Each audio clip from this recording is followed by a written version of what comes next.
It is a two-part question strategy that will give you a realistic idea of when, if, or when a decision will be made. Here's how it works. Truth Serum. Now, here's a scenario. Let's kind of paint the scenario, right? So the scenario is you had a great meeting, right? And at the end of the great meeting, it was a great presentation, great demo. You know, you're talking to, let's say, your champion, right? There's always one person that you're connected with. And I'm framing this as more of a B2B scenario. You have a champion, you've gone into the meeting, you've done the presentation, everything's gone well, and then you're talking to your champion, you say, hey, when will you think the decision will be made? And they'll probably say something like, yeah, well, I think in the next 90 days, Victor, that's when the decision will be made. And then, you find out in 30 days that the deal was awarded to somebody else. Has that ever happened to you? Because it happened to me. I had a deal years ago. It was a big deal. It was a $1.2 million deal that I thought I had in the bag. My champion said, it's done, Victor. And then I found out through a letter that they had awarded it to somebody else. Second scenario, again, this time the client says, again, within 90 days, we'll get back to you. And what happens is you spend the next, I'll say 90 days, just trying to get the person either back on the phone or, playing email tag or phone tag with them, and no decision is ever made. And the deal just goes away. And you're left confused because you're like, the presentation went well, the demo went well. What happened? And again, not knowing whether they're going to move forward or not really creates this anxiety within us, right? So what I want to do is introduce you something called the Truth Serum. It's a tactic. It's a two-part question that you're going to ask to get a more realistic expectation of when a decision will be made. Let me repeat that again. It is a two-part question strategy that will give you a realistic idea of when, if, or when a decision will be made. Here's how it works, and I want you to practice this with your sales team. Now, you first ask a general question. Again, let's go back to the scenario. Great demo, great presentation, everything went well. You're talking to your champion, everybody else has left the room, for example, and then you say to that person, your champion, you say, general question, when will your company, when will your team, your committee, when do you think they'll make a decision? Now your champion is going to go, and give you an answer. And the answer is going to be what he thinks or she thinks that our team or our company or our committee is going to do. And whatever date they give you, let's say that they say 90 days. Kind of stick with that example, right? The champion says, well, Victor, I think, within 90 days, we should be able to tell you something. And then you ask the follow-up question. You go from a general question to a specific question, and you ask something like, let me go right here, you ask this personal question. You say, but when do you think they'll make a decision? When do you think they'll make a decision? Now notice what I've done. I first asked a very general question.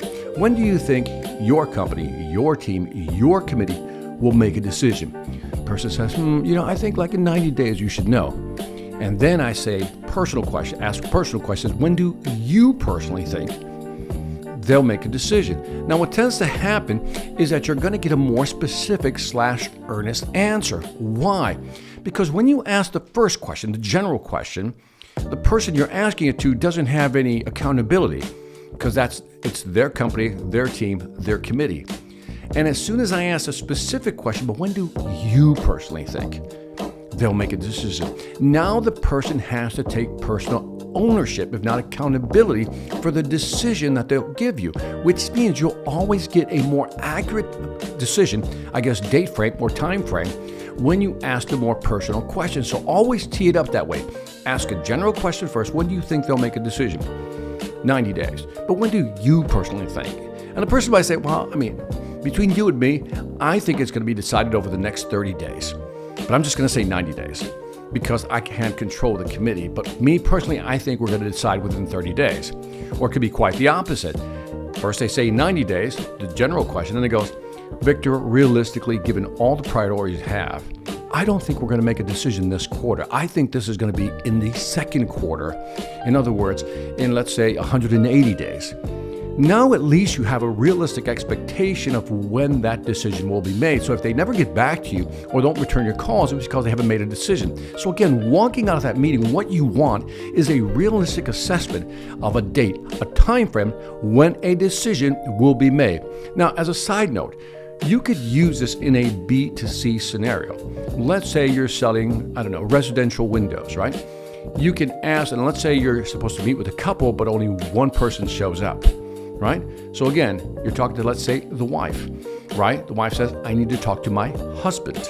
And so you can simply ask, so when do you think you and your husband will be making a decision, get together and make a decision? You say, well, I think, within the next week. I said, but when do you personally think you'll make a decision, right?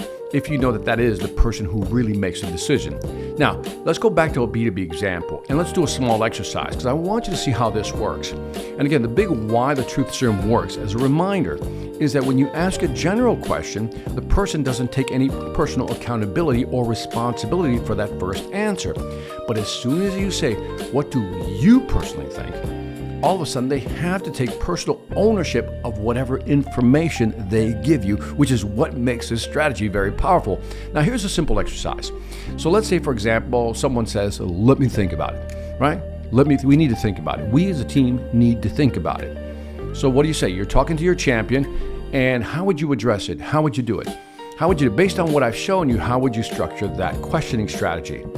May I suggest the following? You say something like this. How long will they take? Again, ask the general question.